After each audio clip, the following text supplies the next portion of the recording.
Are we live? Live. We are live. Good morning, everybody. Welcome to the Mortgage Coach Friday Mastermind every Friday. And it seems like every Friday, Todd, it's been you and I on this thing for a while now. Well, it's kind of funny when you get stuck at home, Dave, and neither of us are traveling, that we both can make it every single Friday, which is awesome because makes my week. You know, we've got our sync up every Monday on the phone or Zoom, and now we get to do this at least once a week together too is really awesome. And this week with Scriptapalooza, we did it twice. Yep. Yeah, so guys, we had an amazing Scriptapalooza yesterday. We'll debrief on that in just a second. It was the third annual. Today, as our special guest, we have Mr. Kevin Kauffman. What's up, Kevin? What's going on, fellas? It's good to have you, dude. So for folks that don't know Kevin, I met him through Todd. He is the leader of a real estate team that has done over 500 transactions in a single year. Right now, he's trending over 300 sides per year. And he's also built a pretty interesting community that we're going to talk about. So I think the thought of leading a team, kicking butt in real estate and housing, and then building a community puts for a very interesting conversation. Todd, anything you want to add to teeing up Mr. Kauffman? Well, you know, I've had Kevin on. Some of you have seen me interview him before. He's kind of been my go-to when Dave calls me last minute and says, "Hey, I can't be there." I lean on Kevin and he jumps in. He's super gracious with that. And when I was doing my entrepreneur group with Josh Metal, we used his office a couple times for video. So it's kind of fun that it's come full circle. I introduced the two of them a while back. You might have seen, we'll talk about Kevin's podcast, but he just interviewed Dave in there too. So we'll make sure you guys get the link to that. But it's so fun for me to bring two of my really best friends together in a conversation. So take it away. So Robert, I don't see us broadcasting live in Facebook. If you could either get it live or let me know if you need me to jump in and do it, just so we can add to the distribution and the weekly rhythm that we have for our team. So guys, before we bring in Kevin and we start talking about that, I want to make sure we honor what we did at Scriptapalooza a little bit. For anybody that's on this call that was at Scriptapalooza, I would love for you, whether you're watching it in Facebook Live and comments or whether you're in this group, if you have a question, and I know you guys all had a favorite script and you all had a favorite guest. So I want to know who was your favorite guest, what was your favorite script, and if you have any questions, let us know down below. So Todd, what was your number one takeaway from Scriptapalooza if you had one? You know, my number one takeaway is always be you, right? And, you know, I loved how Jay kicked it off. Jay Crowell kicked it off with the whole idea that you've just got to care, right? If you truly care about your clients, it really doesn't matter what your scripts are, it's going to come through. And for me, it's always interesting because oftentimes a lot of those top producers we have on don't believe they have scripts, but we know they do, right? They say the same thing, you know, 95% of the same way every single time, but they zig and they zag as the clients, you know, throw them curveballs. But, you know, my big takeaway was obviously they're all TCA users and they all had their unique way of positioning it. I think that they all brought, you know, their unique script to it. And I think that the rest of the community just needs to do what Renee said, which is start practicing, right? Get those scripts, write them down. You put the transcript into the group and I would be clipping out your favorite scripts. You know, I printed out, for instance, Dan Keller's script on just calling his clients, which I thought was super easy. It must be on my desk, but I gave it to all my team members and basically said, "Hey, Dan Keller called 120 people in a week. Guess what you guys get to do? You guys get to call 120 people this week." And, you know, just pushed it out and figure as a leader, I think those of you who are leaders on the call need to be doing those same things. Yeah. So guys, put your takeaways down below. I have a lot and I'll be publishing an article with all the takeaways that I had from each speaker. That'll be coming next week. I'm going to get Todd collaborating on that. Renee Rodriguez collaborating on that. But that concept of where you're coming from, like the difference between manipulation and influence is intent. The difference between the most successful loan officers in America, in many cases, it's just the confidence in which they use words and how much they've learned how to master the sequence of their words. So it also reminds me that one of the biggest takeaways I saw people comment on is don't call it a pre-qual in an app, call it a client questionnaire, be more customer centric with your words instead of industry lingo. So Kevin, you probably weren't on Scriptapalooza, but you've probably done a little bit of training on scripts in your lifetime. Any thoughts you have on the event itself or just the concept of scripting? I'll share the concept of scripting if I could, because I had I had an experience that was super impactful in my business around scripts. Similar to what you just said, I don't know, 2 minutes ago, we had scripts. We used them all the time, every day, said the same things, never called it a script, but never really practiced other scripts, right? We always, we kind of came up in the short sale world. So we had very specific scripts around finding the information we needed. And it wasn't until, in fact, I know the exact date. It was September 30th, 2014. Took a class. My good friend Craig Rieger was in town. He's from Portland also. And Craig was in town here in Tempe to teach a class to us. And he started sharing with us some scripts and how his team was practicing scripts every day. And that was the day that I changed my mind and said, okay, we're going to literally start practicing scripts. So October 1st, 2014, going forward, we started practicing scripts every day. And to share one example of how impactful this was, we started with like just a sign call script, right? We always had listings, but like in 2014, we closed one deal that came from a sign call conversion. In 2015, that number went to 28 because we just practiced the script and we just got over ourselves and realized, in my opinion, script just helps you actually be more human and less robotic. I think the natural fear is I'm going to be more robotic if I use a script, and the reality is it helped us to be more human and more present with the consumer. That's huge. That is huge. And so how long did you guys practice scripts for? How did you get your team over the hump of not wanting to practice to practicing? Highly encouraging, right? So here's the deal. Like when it comes to running our business, I've sort of always been, I'm more of a reward guy and not so much of a, like, I don't want to penalize anybody. I don't want to drag anybody to a starting line, but we made it about as mandatory as we've ever made anything for a while, for probably a good 6 months to a year. And then it just kind of became part of who most people are in the company, right? And it's like anything else. You start to build a habit and people start to do it every day. And I think scripts probably we're not as rigid about it today, but they still happen. We actually use it because we have agents in different cities. We actually a couple times a week have a system inside of our internal system that we've built where we can randomly pair people together so like say an agent of ours in Denver wants to opt in to do scripts and somebody in Nashville and Phoenix does too.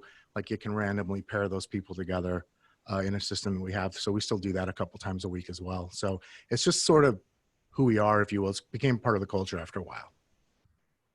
Love it. Love it. Well, let's do this. So early on in the call, people just get to know you a little bit better.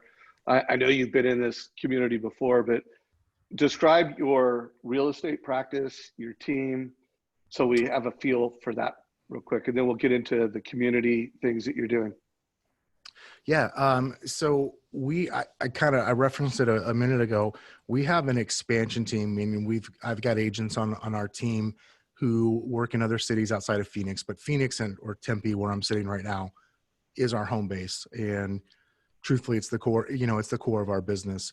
We run, just like most other large teams from a standpoint of, we've got a lot of agents on the team. I want to say we've probably got about 40 across all locations at this point. We've been growing a little bit and looking to continue growing. We have everybody from people very experienced. In fact, one of our number one performing agent has been with us now 7 years as of last week. And we've gotten to the point where we've got a lot of people that have been with us for a while, which is cool. My business partner and I have been in business together for just over 12 years now. We started working together in February of 2008.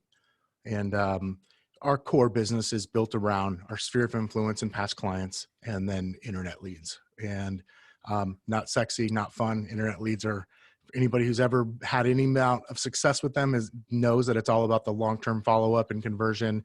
It's not something that brings just a ton of low-hanging fruit, at least not these days. I'm sure, it did 5, 6, 7, 10 years and up to 10 years ago. But it's just kind of gritty. Like we just sell houses. I don't know how else to say it. I really look at the value that Fred's my business partner's name, what it is that we bring to agents is mostly around training and systems and support. We provide a lot of leads, but I think that's like the least valuable thing that we do.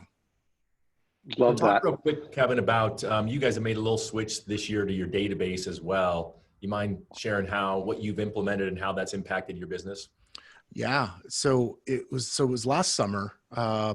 We have a little local mastermind where we get together with some folks in our brokerage locally in person once a month and kind of have lunch and, just help each other with our business. And one of the agents, it's a husband and wife couple. They do a lot of sphere. Like they are all about their sphere. They do about 20 million a year, predominantly their sphere past clients. And we started talking about the touches that they were going to do. And I was like, I love that idea. I'm going to do that. And so I wanted to send something to my sphere. And I realized like my sphere outside of the notepad on my phone that keeps track of the people that I do mail stuff to, this is really bad. And so I kind of got frustrated and did what I call I filed bankruptcy in my sphere of influence. And we use Commissions Inc. as our CRM. Rather than just going through Commissions Inc., I quite literally got a Google spreadsheet, blank one, opened it up and opened up my phone book and my Facebook friends list and just started writing people's name down.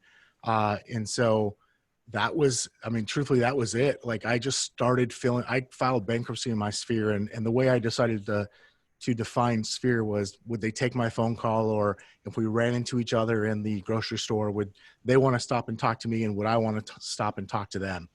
And I just started making a new list and really started down that path. And where I think you want to go with this, or if not, stop me, Todd, is first thing I did is, what can I do? I've got a lot of things going on. We've got some business outside of real estate.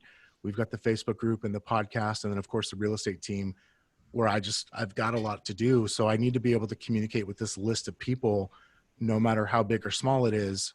It's got to be effective, and I can't spend a lot of time doing it.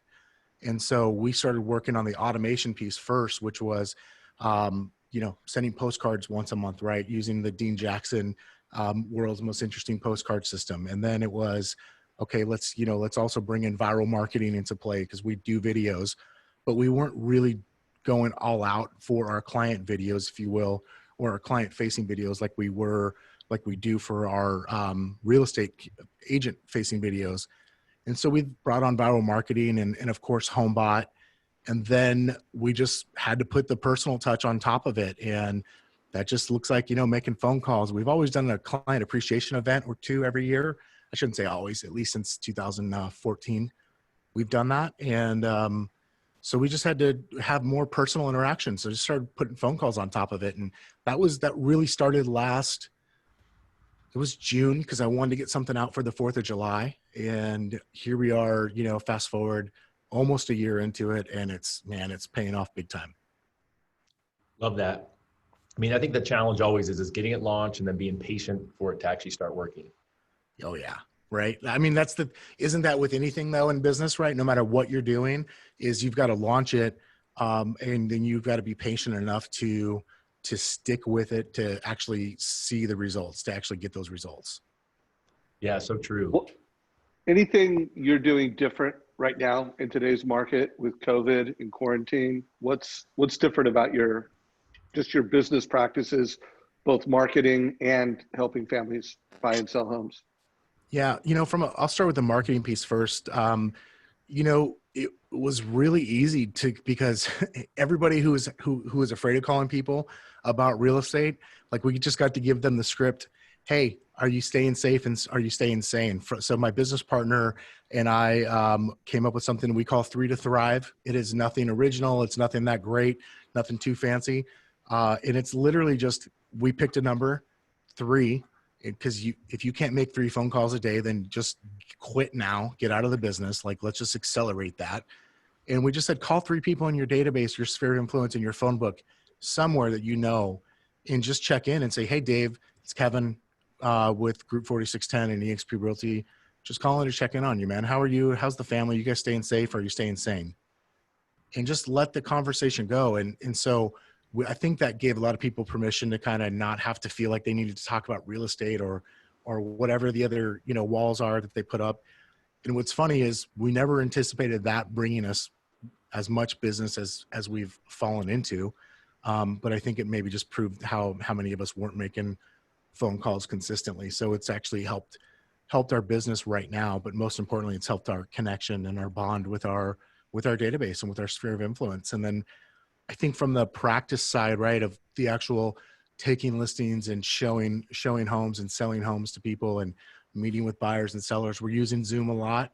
Of course, we are, showings are happening sometimes virtually, depending on the client. Like one thing we really encouraged everyone of our agents to do is really just focus on what the client's comfort level was.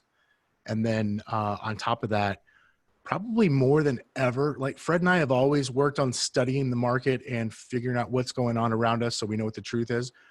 But more than ever, we've not only done that for ourselves and kind of up the level of that, but made sure that everybody in the organization was aware of what the real stats are, because so easy to just kind of run and hide right now over the last 60 days, 90 days, and just think that everything was bad because of COVID-19. And it's easy to think that homes aren't selling when in reality they are. And like, let's go find the real numbers. And so we started sharing those with the team daily. And I think that's really helped a lot of our agents. And lesson for Fred and I, it's really helped our agents, I think, up their game and be more intelligent in their conversations with their buyers and sellers. Love that. So any advice you have for the mortgage coach community of top producers and loan officers that are struggling? So any mortgage professional that's a mortgage advisor in our community on how to best connect and add value to agents right now? Yeah, it's a really interesting question for me right now in this time, because I've got a really close friend, someone who, his mom and my mom worked together since we were, kids.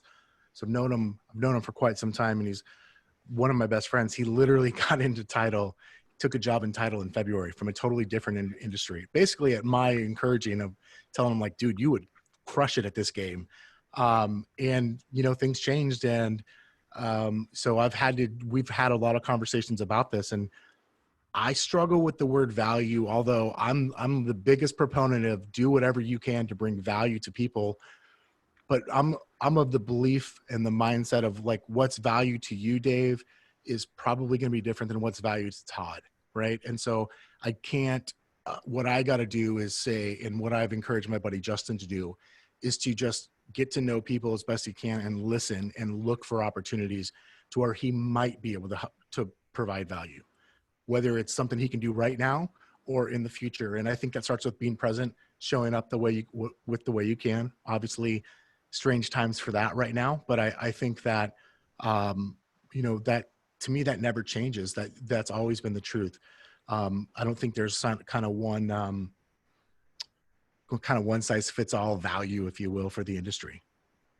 Yeah, no, agreed. And that came from Scriptapalooza, comes from the heart, comes from a curiosity to truly know a team, what's valuable to them before you can tell how you can help them. What about loan officers approaching a big team? And mortgage coach me, if you got to the call late, we're talking to the leader of a team, real estate.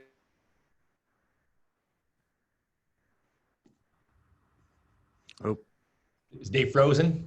I think Dave's frozen. All right, so I'll finish up. We're talking to Kevin Kauffman, who leads a $100 million real estate team at eXp Realty and also leads a really large Facebook group. One of the things that Dave wanted to make sure that we talked about is community, right? We've built up the mortgage coach community. We're still under 10,000, but we're getting there, approaching it pretty quick. You've got over 26,000 people in your Next Level Agents Facebook group.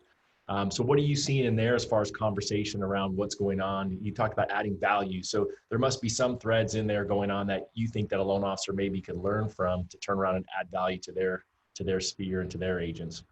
Yeah. What's really funny is I think if I was looking to learn more about that, I'd probably just go read some of the questions and maybe even more importantly, the answers. Cause I think that is give some insight as to what people are dealing with and are thinking about right now.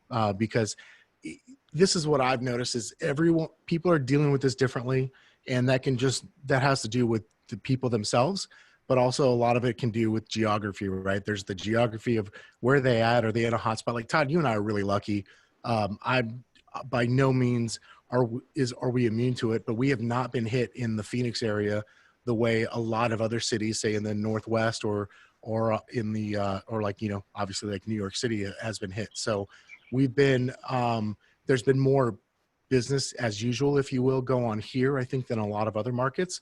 But so I think part of it is where are you at, and then kind of what are the agents, you know, thinking about, and what questions are they asking? Like one thing that I've seen come up now a couple times just in the last 24 hours is, hey, what if we can never do open houses again? How do we replace that?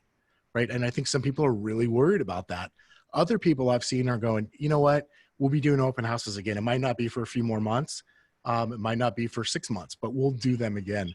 So I think it just depends. And I think one way to do that is to kind of, whether that's being an onlooker inside of a Facebook group or any other way you can find people having a conversation, just kind of really dialing in and paying attention to the conversations that are happening around you. And you're okay with loan officers jumping in? How would they find the Facebook group? Absolutely. You could just probably go to Facebook and search Next Level Agents. I want to say it might be facebook.com/groups/Next Level Agents with a S, plural. Well, and I would say, Guys, obviously, you guys, as you jump in there, there's so much to learn, and there's people you can connect with, but they've got a really great no solicitation policy. So don't be one of those people who jumps in there and tries to say, hey, I can help you with that client. Be in there, add value, answer questions when they ask them from a place of giving, not from a place of trying to getting. Yeah, it's a great group, guys. And you have like over 26,000 members of that group. I'd love to know how you built that community. And then let's talk about strategies that loan officers can bring to realtors to help them virtually connect, digitally connect with their clients. But let's hear your story. How, you know, why did you start that group, and tell us a little bit about it? So I started it because I didn't like the conversation that was happening in a lot of other groups. It just didn't appeal to me. And so I just decided I wanted to have a group where I could kind of curate a little bit more of the conversation, right? As opposed to be subject to what other people did and thought was the right conversation to have. And it's probably based on just my own business model and what I believe and beliefs I have. But I think what we did really well in the beginning to help start building it and kind of bring together value is I'm always the person, and Dave, I told you this because I got to interview you recently, is part of the reason I do a podcast is because I want to learn what other people are doing. I want to find out what really successful people are doing and what are they thinking about and what are they learning from, and, you know, curate from there. And I think because I've done a lot of that, I was able to bring in a lot of high value free webinars. Todd mentioned the no solicitation policy. Kind of just decided we're going to take a stand and say no recruiting, no selling, things like that, and make it a joke, right? I mean, we've got a post in there with probably 1,000 comments now of people we've kicked out of the group for soliciting, or, you know, showing their open house or whatever. So part of it is having a good time, but part of it is also not putting up with BS. And I think that resonates and speaks to a certain number of people. There's certainly larger Facebook groups out there when it comes to real estate. And, but I think we've got a fairly dialed in group, if you will, or connected anyways. Yeah, there's no doubt you've got a great group. So what are some of those things, like you said, do's and don'ts? What are some of the things that you represent within your group? I know, like Mortgage Coach, you know, we believe that technology is an enabler. We believe that leadership is more valuable than technology, but technology is a game changer. You know, we believe in advice. What are some of the things that you believe in that drive the conversation and drive the standards?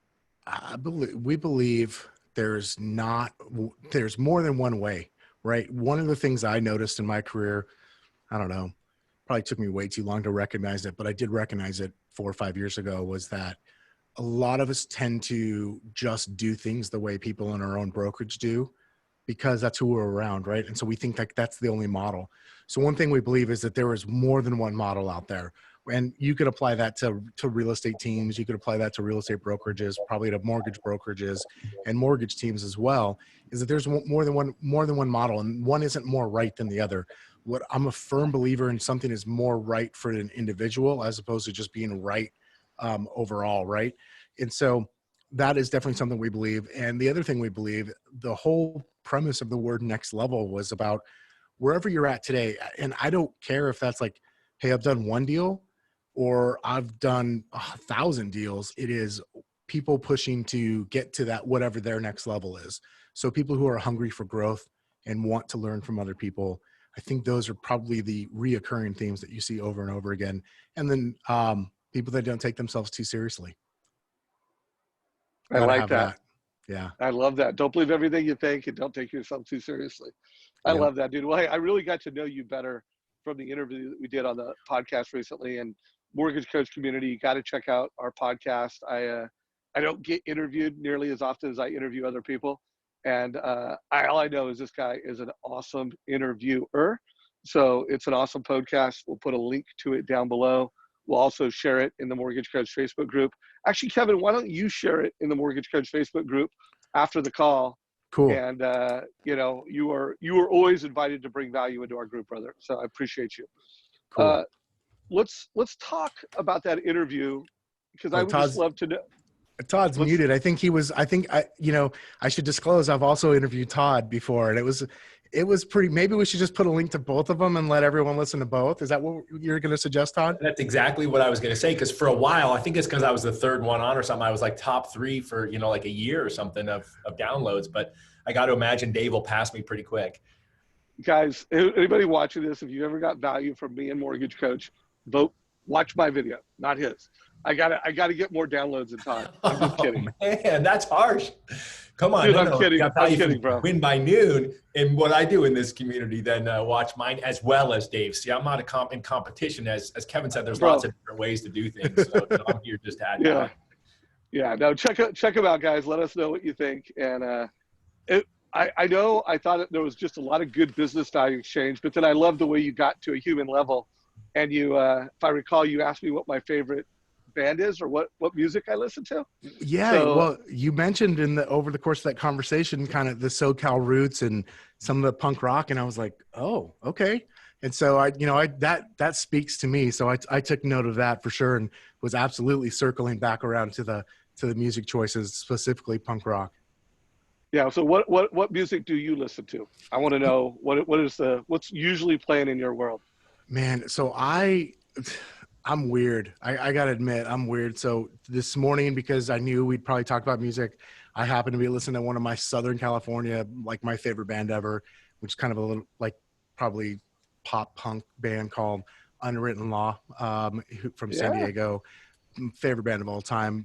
So I'm like listening to them or Incubus, but you might catch me listening to like some rap. I love the old West Coast gangster rap and some of the newer rap as well, not a ton of it, and really old country music, and just plain rock. Like I like rock and roll. So I'm all over the board when it comes to it. And I'm not sure, I'm not sure that I've got any different rotation than anything. I just tend to mix it up. Depends on what I'm feeling that day.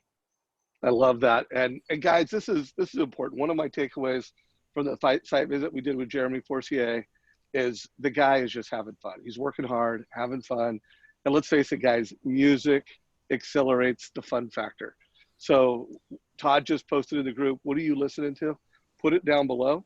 And I do think going through, however many weeks and days you've been through quarantine, we all need more music in our life. So and we all need to create more fun with the work that we do. So put some stuff down below. Anything else you do, either for yourself, for your team, for your community, to create more fun around what we do? Any thoughts around that?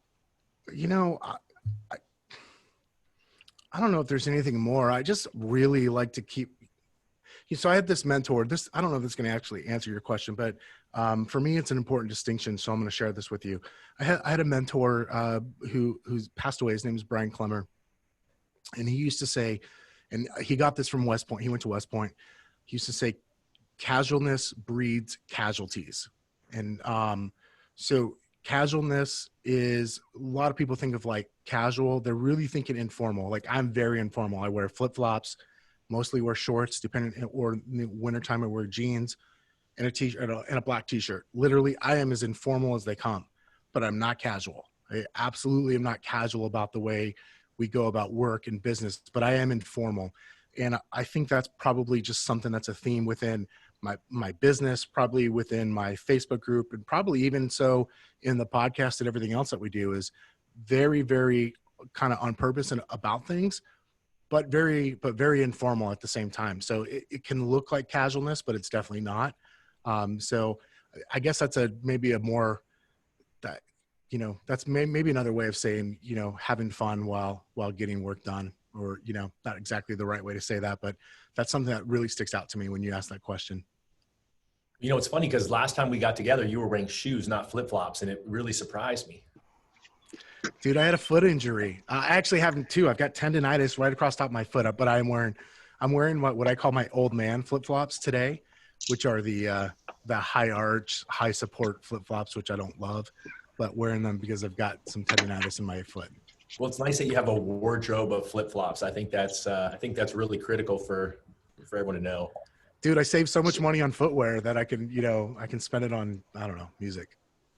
Love it. Well, I love the takeaways that you had. And, my takeaway just so far from the conversation we're having, it's just all about being your authentic self and really looking deep for the authentic self with the people that you want to do business with and connecting the dots. And so community, want to know what you're doing to have fun. One thing I'm doing is on Fridays, I'm wearing my super nice club shirt.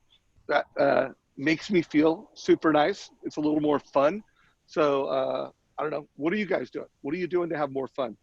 So let's transition a little bit, because I want to make sure anybody watching this is getting specific tactics and ideas to win with realtors in today's market. So let me share an idea that I think is a good idea, but I want to hear what you think. I think I saw an article in Realtor.com this week that said they interviewed like 1,800 families. And one of the big takeaways was that people, after going through all this quarantine, want bigger homes.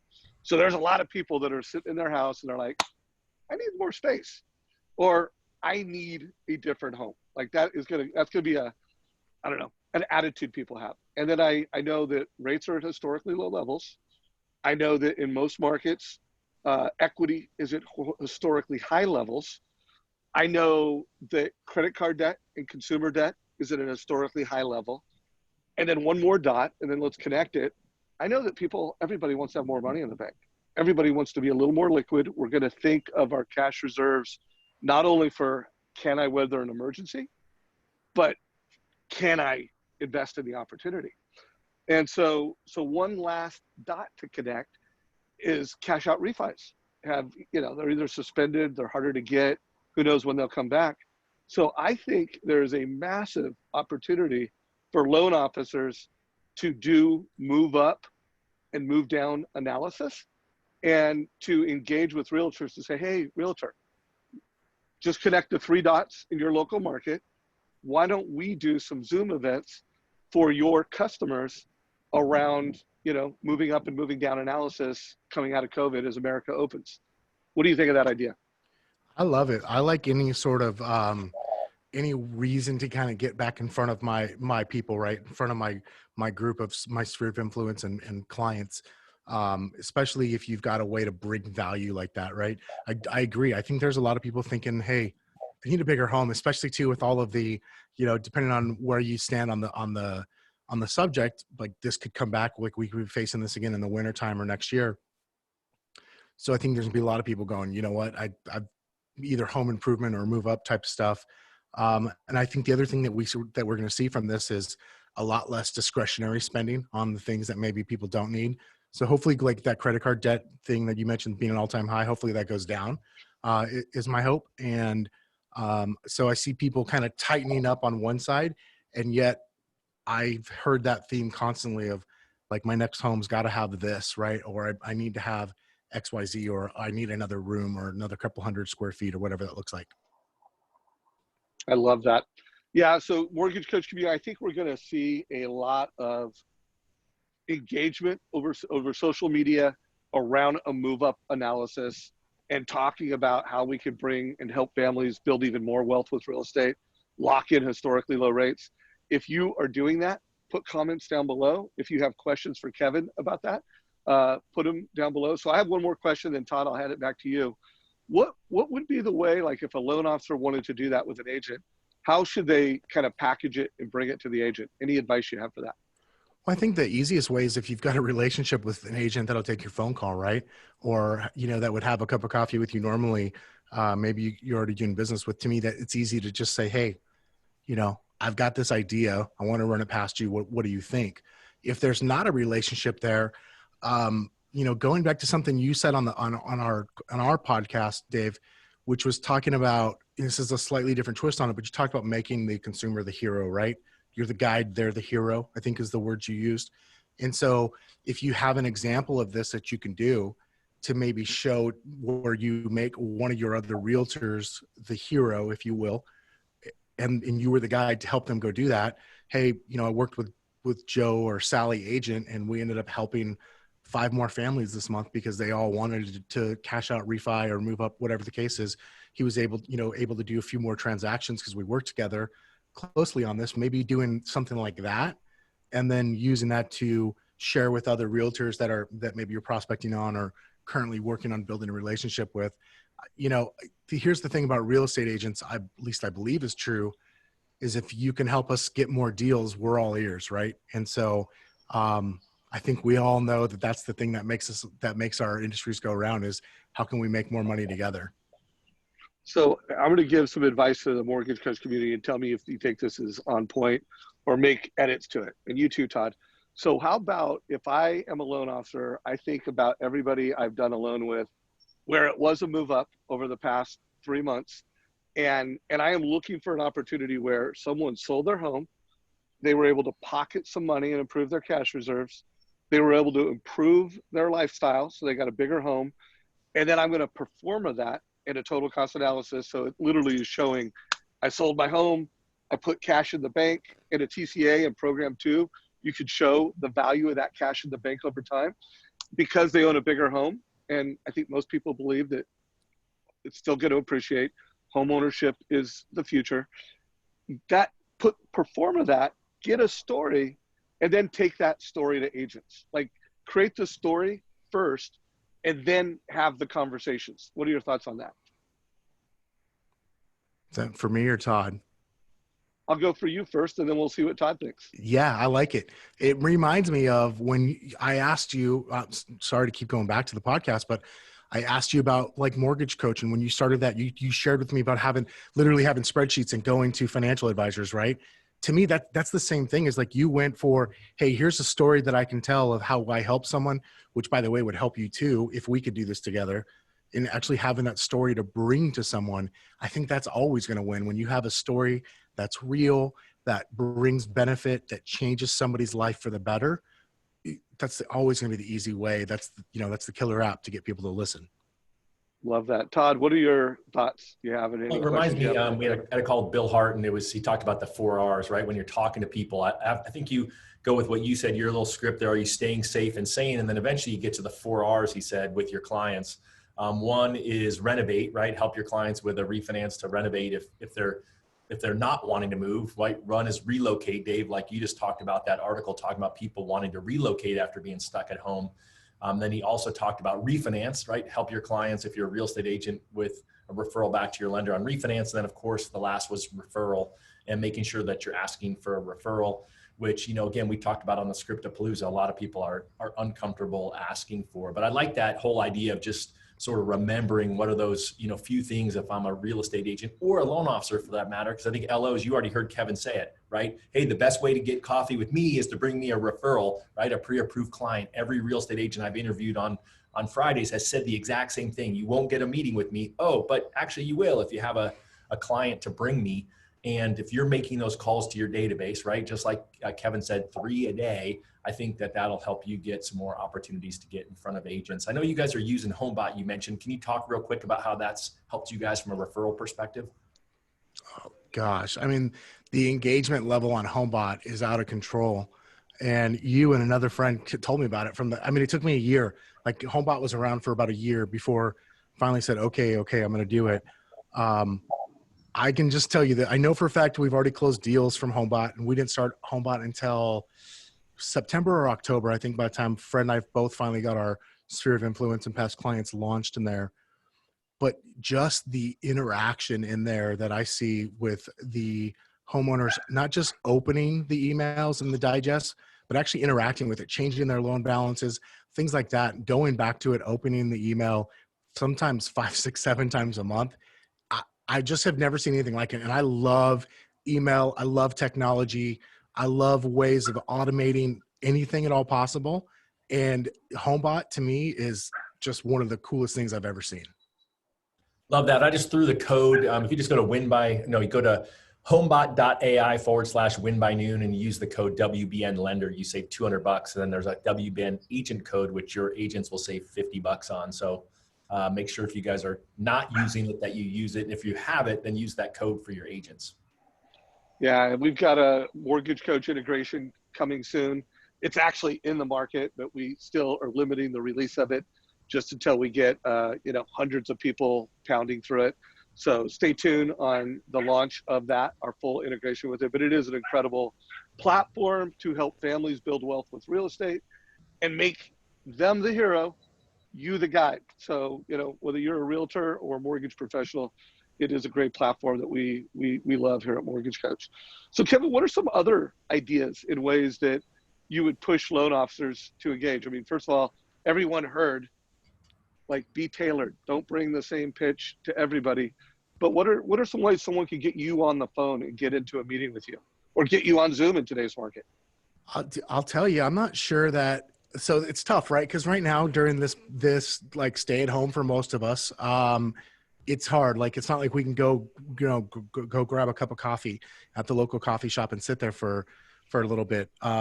And yet I'll be straight. Like, I just don't answer my phone. Like, if I'm not expecting your phone call, your phone's not programmed, your number's not programmed in my phone, like, I'm just not answering it.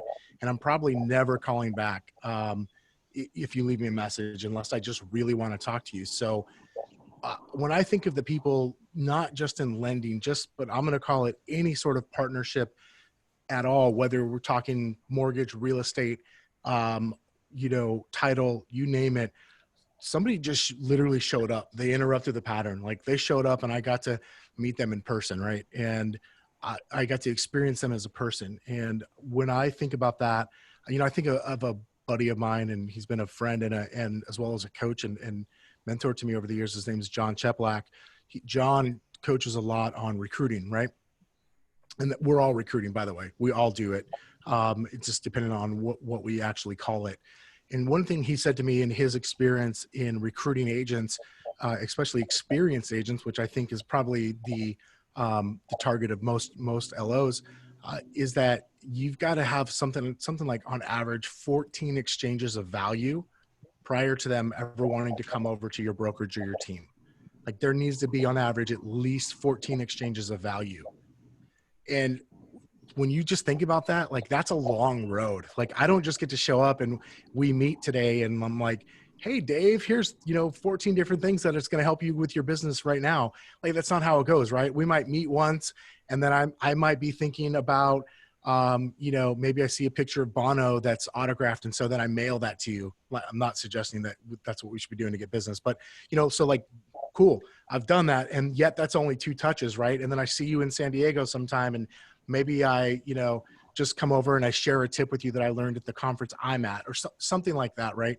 So I think, number one, understanding it's a long game and not expect just like leads. Nothing is going to necessarily pay off. Like, if it pays off in 30 days, just know that that's gravy, bonus, and extra. And everything else is, in my opinion, truthfully, a long game. And so I think that we've got to be willing to play the long game while looking for what we got to do to pay the bills this month. So in this time, I don't know. I'm just being honest. I wouldn't pick up the phone. What I would do, though, is if you called me, or somebody I already had a relationship with called me and said, hey, Kevin, I've got a really good friend in Phoenix. His name is Todd. He runs a mortgage team, blah, blah, blah. Would you take a phone call or a Zoom with him? It would really mean a lot to me. I'd do that. But Todd would, if Todd and I didn't already know each other, he would have had to have done his homework to know that you and I knew each other and that I liked you, or, that you had that kind of leverage with me to where I would take a phone call because of your recommendation or your flat out asking. And so I think all of that still comes back to, we got to do our homework. We got to know who our target is. Like, you can either just kind of rapid spray and fire, or you can get really deliberate about who you're going after. I got two questions coming in. Someone just asked, what do you think about video text?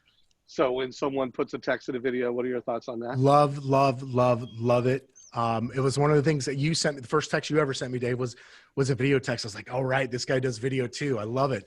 I'm a big believer in video.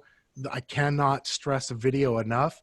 And video text is absolutely part of what I do every day, both with agents that I'm trying to recruit, as well as our buyers and sellers and, sphere of influence, you name it. I think video text are where it's at, but it can't be generic. Like, to me, when I think of video, it's, hey, Dave, how's it going, man? Just wanted to check in on you. Did you know about XYZ? Give me a call, right? Something like that. So yeah, video text is where it's at, in my opinion. Yeah, no, it is absolutely where it's at, because you can't block it. They're going to see it. Your whole picture is taking up the content. But here's the other deal, guys. It's powerful influencer. It can also be a turnoff. If it's noise and you're sending noise every week, they're going to tune out and it's going to hurt you. So make sure that you're reaching out with value, and you're not overdoing it. You're not becoming video text spam, or that will hurt your brand. At least that's my opinion. Any thoughts on that? I 100% agree, because the whole point about video text is it allows you to connect as a person, right? Like, we could go into the science of video and how it works. But the fact is video creates a psychological connection between people. But if they don't watch it because they know it's spam, then it doesn't matter. Like, that won't work. So I think you raise a very valid point with that. It's got to be real. It's got to be authentic, and it's got to be, in my opinion, it's got to be personalized. I don't want a generic video text. If you send something and you don't personalize it for me, I'm probably done. Like, I'm not going to pay attention. You might get blocked, guys. And make sure, in today's market especially, you're putting a video on every total cost analysis, and make sure you're showing them that you know them. I listened to you. And you're giving the big takeaway from the total cost analysis, the move up analysis, whatever it is, guys. Put a video on it. It's never been more important to connect emotionally and virtually like this. So someone asked about your wealth chart on your wall. I knew that was coming. Like, I knew it. I love the wealth chart. It was our number one question last time we had you on. So that's awesome. Yeah. So someone said, what is that? Talk to us about it. So the way I describe it is, it's part vision board, part scoreboard, right? So what all those little tags that you can see, the different colors up there, those are names. And it's probably a little bit harder for you to see, but there's some numbers down there, right? So this particular thing happens to be around our real estate brokerage business within eXp Realty. And there is a vision board component to it. On the far right-hand side, like, you can see a couple little short columns. Those are people that we're either really close to getting in business with, or they're kind of like the dream board, want to be in business with. And part of those groups are like, hey, these are the people that are also going out and building their business. And then the other half of it really is a scoreboard. And there's a little place there.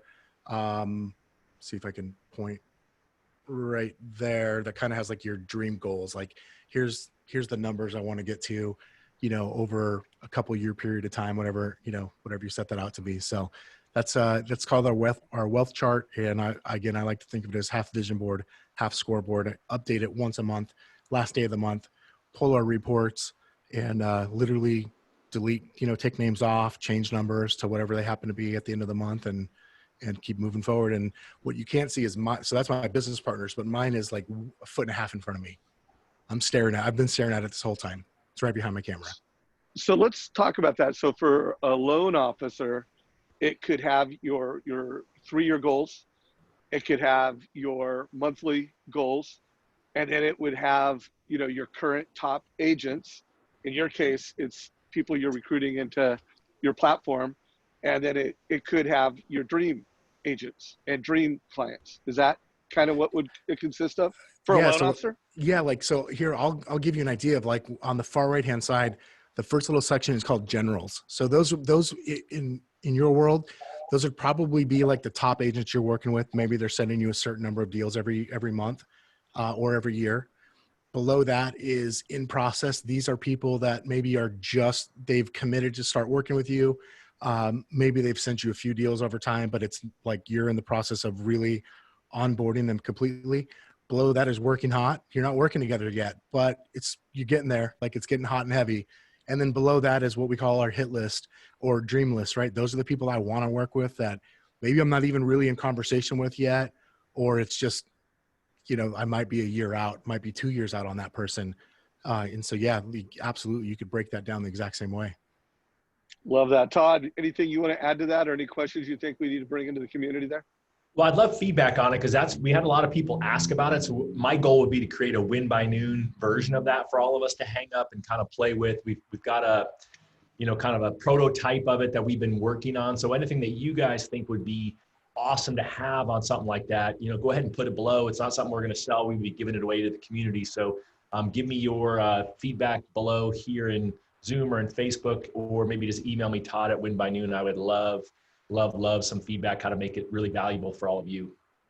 Todd, dude, so you just made a commitment. When are we going to get the Win by Noon dream board, or wealth board for everybody? I mean, we've been playing with it. This one just doesn't look as good to me, so that's why. So I guess if you're gonna give me a by when, let's just say let's have a draft of it by the end of the month, by May 31st, because that's when people need to get it updated. So guys, also let us know, do you want that? Is that something that you're like, hell yes, Todd, we want that? Let us know down below, and that will push Todd and the team to get her done. So Kevin, we're getting ready to wrap this up. I want to remind everybody where they can go and connect to your community, how they can listen to either mine or both Todd and I's podcast. What are some ways to connect with you? Make sure we can follow up afterwards. Awesome. I appreciate that. So the name of the podcast is the Kevin and Fred Show, because we're just not that original. So you could find us on literally any podcast app there is out there. So Android, Apple, doesn't matter. I think we dropped the link into the Libsyn, which is the host of our podcast. You can find us on Facebook. The group is called Next Level Agents. I think Robert or Todd just dropped a link in there into the chat for that, Next Level Agents. You could just go to nextlevelagents.com as well and link back to it from there. And yeah, I'm on Instagram, Facebook, Twitter. I'll warn you, don't follow me on Twitter if you can't handle the occasional F-bomb or crazy stuff. That's kind of like the free-for-all. Try to keep it a little nicer on Facebook and Instagram. Not a ton though. But I mean, you what you see is what you get with me. Like that's always going to be the thing with me. So, and I will drop the direct links for both of your episodes into the Mortgage Coach community. I love that. And guys, give that a like, check it out. So let's close out with this. So you're a baller. I mean, you do a lot of real estate volume. You've built one of the best communities in the real estate space. You're recruiting, you're building a big platform. What is winning in 2020 for you, and what is winning in 2021? I want to know, how are you planning to close the year, and what do you want to see happen in your life in 2021? Coming into this year, I'm not one of those, I've never done like a word of the year type of things. Like I've got a lot of friends that do, they literally pick a new word every year and kind of just keep repeating it. And it shows up as a theme. I never did that until this year. And for me, that word was breakthrough, just in all sense, every sense of that word. Breakthrough to me looked like our business kind of going to a new level. So, you mentioned we had done as many as 552 transactions to be exact, Todd, at one point, and we're doing about 300 right now. We just happen to be making more money doing 300 transactions right now. We changed our business plan or in our business model over the last couple of years, and it's been super beneficial, something I really love. And so this year has really been about breakthrough, kind of getting to new heights for ourselves, and helping our agents break through their barriers as well. And we've got some really, like I mentioned earlier, we've probably got the longest average tenure on our team now than we've ever had. I can't ever remember having this many people that have been with us for 4, 5, 6, now up to 7 years on the sales side of the business. And so that's been really, really amazing in helping people break through there. If you would have asked me that question 60 days ago, I would have said, I hope we survive the year. Truthfully, I would have said, I just hope we can survive. Luckily we were prepared as you could ever be for something like that, what just happened. And luckily, we've just continued to sell a lot of real estate and actually speed up, not even slow down. Like we had probably a 10-day bump in the road at the beginning of April. Besides that, March was amazing. April turned out really good. And May might be the best month we've had in years. And so Wow. we are, like, truthfully, we're cooking. I expect us to continue to grow. I'm one of those crazy believers that says it doesn't matter what condition the market is in, there's deals to be done. You just got to find a way to get to them. And to me, that always comes down to speaking to consumer need. And so as long as we can stay real and relevant as to what's going on and what the needs of the consumers are, we're going to be able to do that. And so I guess for now, for this year, to answer that question is breaking through and getting to new levels we've never reached. And 2021 will be just to continue to add to that. Love that, guys. So again, talking to a top producing leader of a real estate team, a community builder, a podcaster, just a badass dude. Make sure you guys follow him on all channels. I have a feeling we can get him back into the mortgage coach community. So if you have specific questions for Kevin and just the mind of a realtor, put them down below and we'll get him in the next interview. Todd, what are some of the closing questions you have for Kevin, and where do you want to take it from here? Well, I mean, I think it's just more of it's closing action for all of you, right? I mean, I've known Kevin for a long time. He's been a giant in our market, but I've become really good friends with him over the last 2.5 years or so. And I think follow him, learn from him, support him. He talked about his wealth chart with EXP. If you know any great agents, have them follow Kevin as well. I think that there's just an opportunity for you to learn from people like Kevin and bring value to your back to your sphere, your agents that you work with and that your agents that you're going after. I think anytime you get off of one of these calls where we have a real estate agent, we have an influencer, a leader like Kevin, is really then think about, what did I learn? What are my takeaways, right? You can go and you can lead your group through what's their word for the year. You can lead your group for what does their wealth or vision chart look like. So I think there's a ton of opportunity. I think we covered a lot of ground. Is there anything, last thing you would want to add, Kevin, before we head off?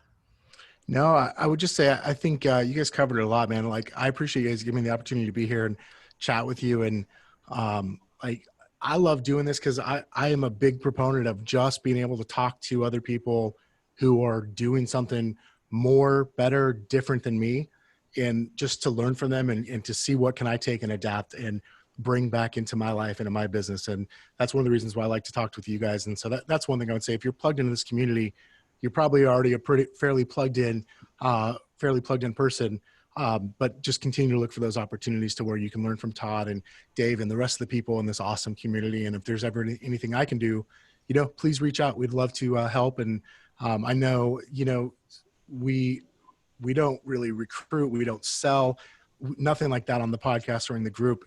I firmly believe in bringing education and kind of like for the greater good of the community and the industry, not for any one company. And so, going back to, Dave mentioned when we start talking about like why we formed the group, is because one of the other reasons is a lot of companies put out some really great content and they do some really great things, and it's only all about their company.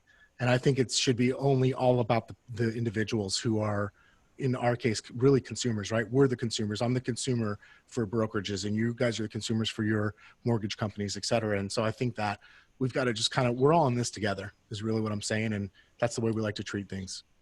I love it, guys. So, hey, closing thoughts for everybody. I would love to see some samples of move up analysis. I would love to find opportunities where you, as a mortgage professional, helped a family get more liquid, helped a family move up into the house of their dreams, and you documented it in a way of how they're going to build that. So I want to see some TCAs of that. I want to hear some success stories. And I have a feeling that, if you can be that solution provider, you can meet people and then give advice that helps them get smart loans that builds wealth with real estate. Guys, you're going to kill it. You got your best days yet ahead. So Todd, unless you have something to say, let's wrap it up. Guys, give us a like down below, whatever channel you're watching this in. If you got value, give it a like, share it with your mortgage friends. Todd, any closing thoughts? No, I just grateful for your leadership, Dave, and grateful for your friendship, Kevin, and grateful for this community for joining in.